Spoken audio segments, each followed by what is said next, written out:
The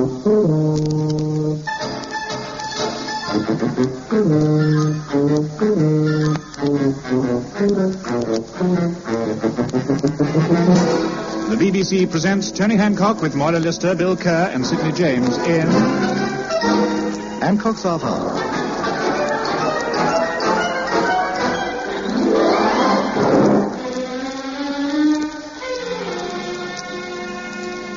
Honestly, Bill, Tony's getting impossible. Just because he's had a little success, he's got so conceited. Well, you know why. He's had a fan letter.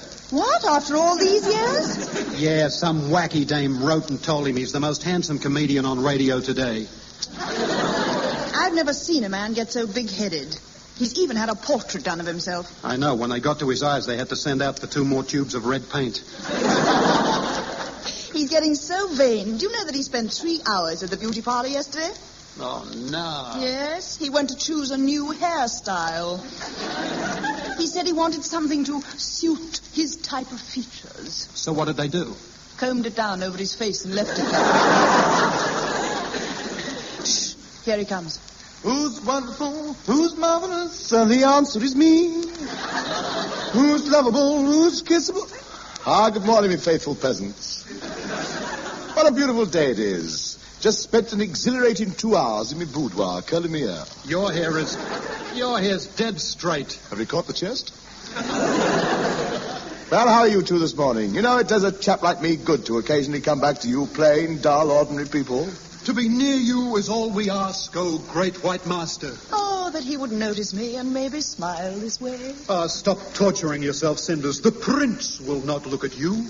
But Buttons, he is handsome. All right. Thank you. That'll do. We'll let you know. Thank you very much. I'm ready to dine. I think I shall have pheasant, caviar, and champagne. But, my lord, this is breakfast. In that case, you can pour the champagne over me porridge. Oh, no, this is too much. Well, I must get dressed. I've got to go down to me jeweller's to get measured for a type-in. How? What shall I put on? I think we'll have the casual stuff today. Which beret should I wear? Your yellow one, of course. Yes, you're right. The pink one might clash with me rope sandals. Now, just pass me mauve corduroy Akin jacket. Me tartan jodhpurs, and we're all set. Don't forget your leopard skin spats. Oh. Thank you, yes. This is ridiculous. I am an idol. An idol what? Steady, Billy. Any changes you may see in me are not of my own choosing. I have a certain responsibility to be public. Being the object of so much feminine devotion is not to be taken lightly. I have a great weight rested on my shoulders. Don't worry, it's only your head. It's nothing to do with me head. Some of us are born great, some acquire greatness, and some have greatness thrust upon them, whereas me... You just eat too much. I just eat... Well done, and watch it. What I have to say to you now affects you both. Now I'm a big star, I shall be obliged to keep up appearances. That means I can no longer afford to have it known that I share digs with a layabout like you, Kerr. In future, if anybody asks who you are, you will tell them you are my food taster. No, on second thoughts, bearing in mind the condition you're generally seen in, we'd better make it wine taster. Wine taster? The nearest thing we've ever been to wine in this house was when you sat in that bunch of grapes. Yes, I remember. Now, you, Moira, it'd never do for the women to find out that I have a girlfriend. I know you're crazy about me, kid, but for the time being, you have to join the queue with the rest. Don't forget I'm bigger than both of us. No. Sorry. Hancock can't belong to one ordinary person. I belong to the nation. So for publicity purposes, from now on, you are my mother. Have you got any vacancies for a father? Keep away from her. Leave Mum alone. Don't you think it'll look a little odd having a mother 4 years younger than you? I've thought of that. I got this grey wig here. We can paint a few crow's feet. No, I'm not going to be a mother. All right, you can be me cook. Well, that's better. I'll start right away. I'm sure I saw some toadstools in the garden this morning. Must be off now. I've got an appointment down at the vicarage. I'm sending me kisses for charity. It's a fate. Worse than death. Yes. Well, cheerio. Shan't be back till late. Have me hot chocolate ready for me. Stars fill the sky, so in love with me am I. Stranger, but true, dear. Now I've seen everything. Well, I wouldn't have believed it. How can a guy be so big time, so conceited, so egotistical? It's not even if he's handsome like me. Now, don't you start. If Tony's not careful, he's going to make a complete fool of himself. He's got to be taught a lesson. Yeah, I think you're right. Yes, but the problem is how. Hey, wait a minute, I've got it. Now, just suppose he was mobbed a few times by a couple of hundred screaming, scratching bobby soxers. And they ripped all his clothes off his back, cut locks off his hair, and carved their initials on his chest. Perhaps he wouldn't be so keen on being a heartthrob then. Well, yes, if there's only one snag, what woman in her right mind would get worked up over him? The ones we're going to hire. Oh, I see. I know a couple of hundred girls on slack time at a pickle factory who jump at the chance. 20 fags and they'll tear him to bits. Well, if you think it'll work... It's a cinch. By the time these girls are finished with him, the only swollen thing about his head will be the lumps. I'll get him down here outside the house first thing in the morning.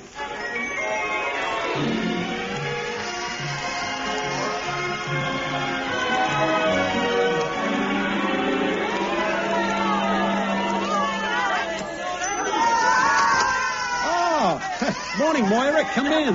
Well, you certainly haven't wasted any time, Bill. The street's jammed. There must be nearly 300 girls out there. Has he seen them yet? No, we're still in the bathroom combing our eyebrows. He'll be down soon. I'd better give last-minute instructions to the girls. Wait a minute. Hold it, girls. All right. Quiet.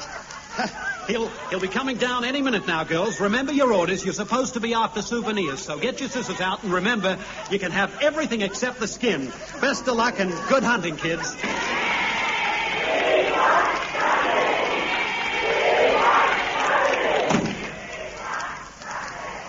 Listen to that. Well, the slaughterhouse is ready. Now, where's the fatted calf? Bill, Maura, have you seen them? Hundreds of them outside. With fans. Look at them. Waving banners. We love old Hancock. Oh, bless them. They've come to do me homage. Homage, damage, what's the difference? Ah, such devotion is touching. All right, kids, I'll be out in a minute. I'd better go out and sign a few autographs, blow a few kisses. They deserve it. Are my eyelashes on straight? Come in, kids.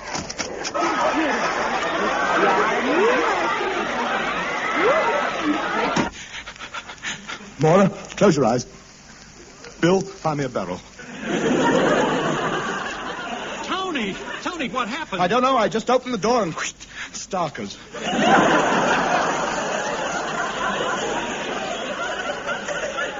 What's got into them? But they're your fans. I could do with a couple right now. Big one. Hurry up with that barrel. Oh, nobody's seen me in this condition for 29 years. Here we are. Now, just climb in. Oh, sanctuary. Just nail me braces on the top. That should hold. Now, all right, Moira, you can open your eyes now. What are you laughing at? You in the barrel. Have you seen what's written on the side? What? Stout and bitter. Yes, very good. I'm sorry, I don't think that's very funny. Bill, put the stopper in the bunghole. It's drafty. Hey, are those females still out there? Yeah, they're still there, Tub. I'm not going out there again. I want to share myself amongst my fans, but they're not having a bit each. It's your duty to get out there. Some of those girls have traveled miles just to see you. One glimpse of you was all they ask. They just saw enough of me to last them a lifetime. Look, you can't disappoint your public. Those girls out there are your bread and butter. Now, you've got to put up with it. Now, put on another suit and get out there. You're right. I must go out and face them. It was probably just the excitement of seeing me torso that sent a berserk. Right, already. Pass me my jacket. No, you're not going to wear your best suit. It costs you 50 guineas. My fans must see me at my best. Me high-class monogrammed nylon shirts, me expensive handmade calf leather shoes, me Macclesfield silk tie, and me valuable solid gold cufflinks.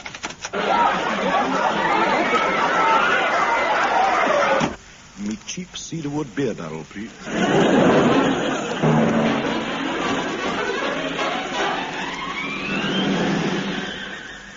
For the last time, I've got to get out of here. I've got to get past these women. Why not try sneaking out the back way? Yes, of course. Good girl. The back way. Down the garden, over the wall, and away. Here goes.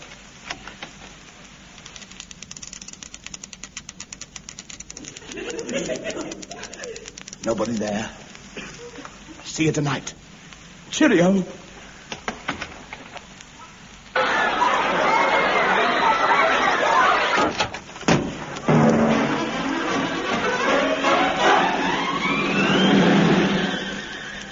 Beard. Dark glasses. Wig. Long overcoat. Mask. Barrel.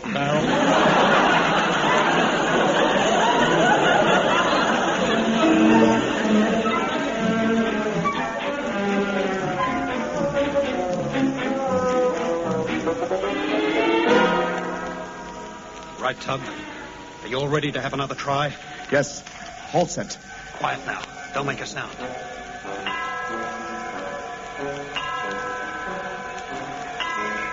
3 o'clock. Yes. Soon be morning. I should think they're all asleep out there now. Wish that moon wasn't so bright. Oh, it won't matter with your face blacked up. Do you think it'll be all right to walk out there, or should I crawl along on my stomach? What does it matter? You're the same height either way. Now, a bit more soot round here, a few branch leaves and things round here. Stick your arms out. Fine. You look just like a tree now. Off you go.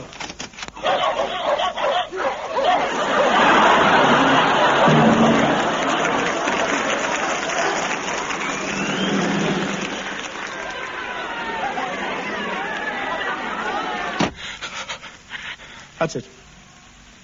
I can't go on. 3 days you've been besieged. I can't stand it. Tired it, man. Mad, you hear, mad. Espinola, I can't go out now if I wanted to. I haven't got any more clothes left. They've had the lot. 6 suits, 4 sports jackets, 3 pairs of flannels, 2 pairs of jeans, 2 pairs of football shorts, me knee-length swimming costume, and a fig leaf. You could go out in your barrel. No, thank you. There's a couple of them out there with crowbars. I gotta stop here now till they all go home. Might be weeks. I'm trapped. Trapped, you hear? Trapped. I think I'm gonna have one of me turns. Now, Tub, take it easy. Come and sit down. How can I sit down in a barrel? Perishing fans, why don't they leave me alone? I tell you, if I ever get out of this lot alive, I'll never want to see another fan again. Bill, just a minute. I think the boy's learned his lesson at last. He's looking pretty sorry for himself. Yeah, it's done the trick. I don't think we'll have any more trouble from him. Yes, let's call it a day, Bill. He's been through enough, poor boy. Look at him standing there in his little barrel. I feel so sorry for him. Why? It fits. Yeah, I think we'll give him a break. I'll go out and tell the girls we won't be needing him anymore. All right, girls. You can all go home now. Is there room for one more in the barrel? Bill, what happened? They attacked me. You're the one who hired them. That's why they attacked me. I can't pay them. Mara, was that Bill who just went outside? Oh. Yes, it was, wasn't it? What's so funny? You're so skinny. What's that tape measure hanging around your neck? They're my arms. Anything else? Look, Laurel and Hardy, stop arguing. We've got to think of a way of getting out of here. We can't stop here forever. Oh, you go out and get help, Mara. They won't touch you. No, I'm not taking any chances. We haven't got any 2-piece barrels. Hey, wait a minute. I've got an idea. Nope. You haven't even heard it yet. I don't have to. Every time an idea enters your head, money leaves my wallet. Look, you want to get out of here, don't you? All right. What is the idea? We ring up Sidney. Not smooth talk Sidney James. Yeah, Sidney's just the man to help us. He could provide a bodyguard to get us out of here. He's got some of the toughest boys in town working for him. Look, I'm having nothing more to do with Sidney James. That man is a criminal. He is not. He's just got strange ways. Look, it's either Sydney or the fans. All right, we'll call Sydney. We'll give him another chance. But I'm warning you, my Australian friend, if anything goes wrong, I'll put you up against a wall and lean on you.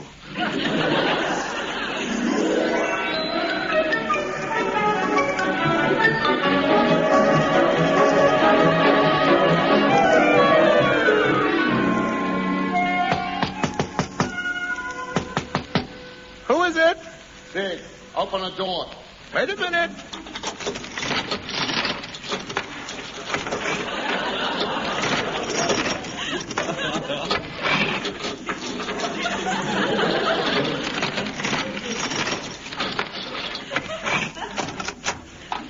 It took a long time to open the door.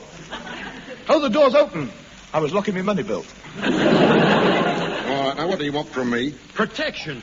The only way we can get out of here alive is under escort. We want a bodyguard, the biggest gorillas you can find. You're dead lucky, Billy. I got 3 of the boys outside in the car. Good. Are they real toughies? Tough. These boys bash each other over the head with cricket bats just to keep their hair down. How big are they? Gigantic. Not one of them under 5'6". That's not very big. Round the chest. Well, these sound like the guys that we're looking for. Look, before we go any further, there's a small question of money. It may be a small question, but it's always got a dirty great answer. Now, look, these lads are very reasonable. I've got a printed catalogue here. Sydney James Protection Limited. Look, Sydney, we don't want any violence. No, all we want is protection. Oh, the boys are going to be very disappointed. I haven't got the heart to tell them. They're very sensitive boys. They will not be upset. There'll be some wet pillows in their digs tonight, I tell you. Wait a minute, I'll get them in here. Boys, you're wanted. Here they come. In here, boys. There they are. My babies. Morris the Mangler. Shoulders McGurk. And Steamroller Fred. Blimey, look at them. 7'6" up to the top of their bowler hats. Go on, boys, don't be rude. Kneel down and shake hands with a gentleman. What's the matter? They hurt you? No, it doesn't matter. I never did use that hand anyway. My hand. Mangler, give the gentleman back his fingers. Mangler. Pickle factory girls are still outside. Oh, why, Tony, we've got visitors. I didn't know your family were coming. It is not my family. Well, if you gentlemen are ready, we'll escort you out of the house and down the street. Billy and Hancock stand in the middle here, and the boys stand on each side of you. Good. Those girls won't dare attack us with you lot here. They better not, I tell you. These boys are killers. Ready? Here we go. Open a door.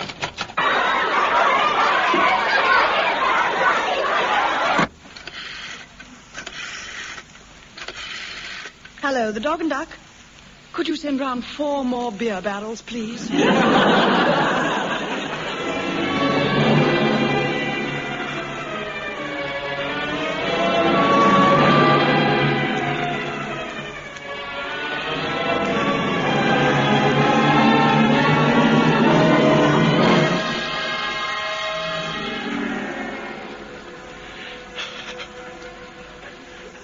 Two weeks we've been here now.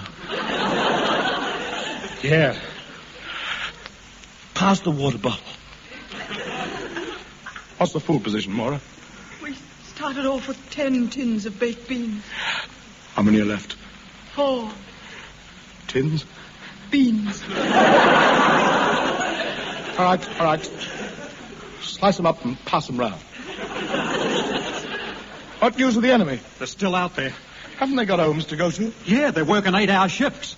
They're camping out there in tents. They're determined to get us, Tub. That's what I call real fans. They're not content with your picture in the bedroom. They want your head hanging up there. I say, where's Sydney? He's over in the corner. Morris the Mangler can't get to sleep. Oh, Goldilocks goes down to the forest. And she sees a little cottage. An ever so beautiful little cottage. So she goes in, and what do you think is on the kitchen table? 3 plates of steaming hot porridge. Yum, yum, yum, she says. Oh, look. They're asleep, bless them. Look at Mangler there, cuddling his cosh. Bless his little... Hey, Sid. What do you want? Look, we've got to make a break. There's no food left. It's now or never. What's the use? We'll never get past these women. Look what happened last time. They frightened the life out of poor old Mangler. His stubble went white overnight. There must be a way out if only we could think of it. It's like being in a prison. Prison? That's it. What? You remember the last time I was up at Dartmoor? Oh, yeah, 10 years for smash and grab, wasn't it? That's right. Of course, I was innocent. Of course. It was like I told the judge. I just happened to be passing a jeweler's shop and I saw a Colorado beetle clawing up the window. Naturally, I threw a brick at it. Naturally, but it flew away and you were running up the street trying to lasso it with that string of pearls. Exactly.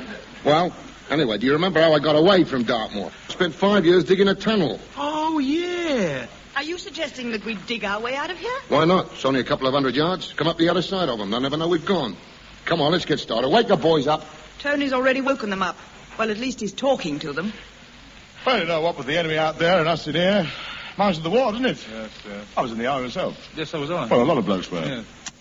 Anyway, this battle I'm talking about, it was in the desert. The desert, you remember.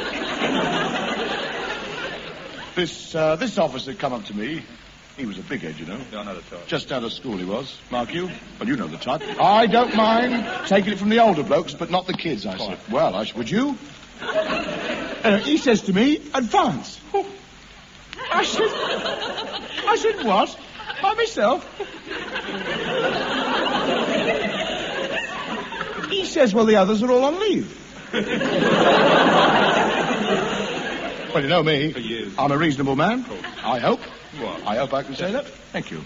I wasn't having it either. There's a limit, so I threw my rifle down. I threw it right down. Well, that shook him. It would. It shook him. His eyes went glassy. Yeah. His pips nearly jumped off his shoulder. He didn't know what to say. He was speechless. You know, he turned away. He walked about 10 paces. You know, then he turned round. He looked at me, just as I'm looking at you now. That's right. Just the very same situation. It might be, yes. He sort of smiled at me. And you know what he did? What? He shot me.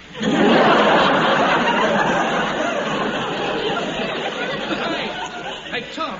Hello? Look, we're going to have another try at getting out. We're going to tunnel our way out. What a good idea. Wait a minute. That means somebody's got to do some digging, doesn't it? Yeah. Digging's hard work, isn't it? Yeah. You get dirty, great big blisters on your hands, don't you? Yeah. Well, I suppose we'd better start, hadn't we? Yeah. Yes. All right, come on, pass me the shovel. That's it. Good girl, Maura. There you are. Dig up, girl. Come on, faster, faster. She's a strong girl.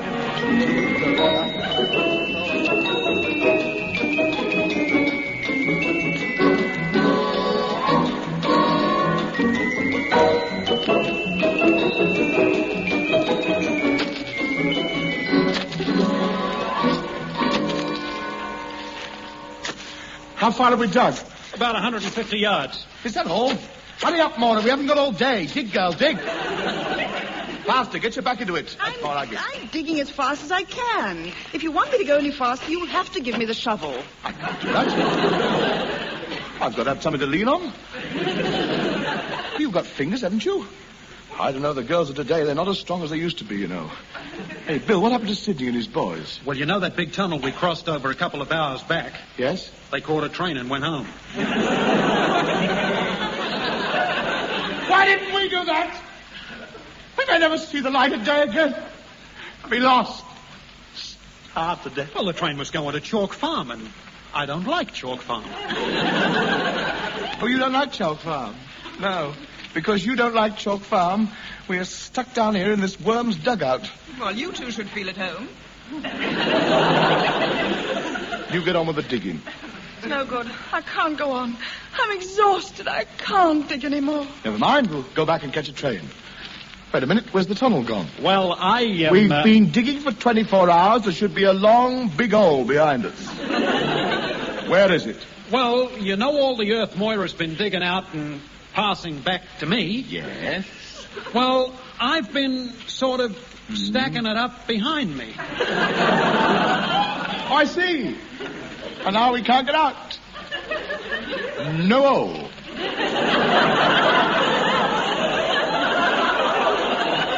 Well, in that case, there's only one thing to do. Hand me the shovel, Moira. Now, get up and start digging. Not down that way. We're not going to wogga. Look, Tony, surely we've come far enough.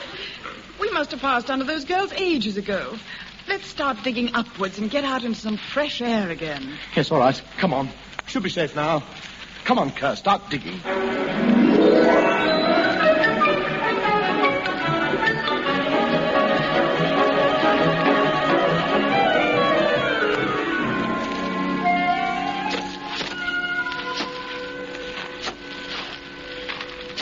Well, can't be far now. Just one more. Done it. Look, daylight. We're out. At last. Where are we? We're inside a building. So we are. Hey, what's that smell? Smells like onions.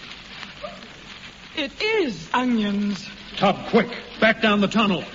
Why? We've come up inside the pickle factory. Look out, the girls are seeing us.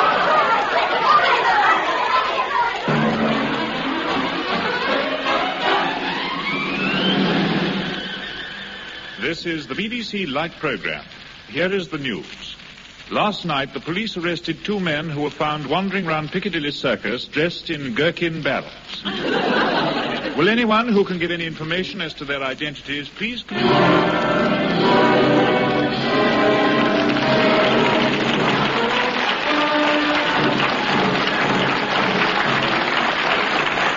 You've been listening to Hancock's Half Hour, featuring the lad himself with Moira Lister, Bill Kerr and Sidney James. Incidental music was composed by Wally Stott and recorded by the BBC Review Orchestra, conducted by Harry Rabinowitz. The script was written by Ray Galton and Alan Simpson, and the recorded program was produced by Dennis Mayne Wilson.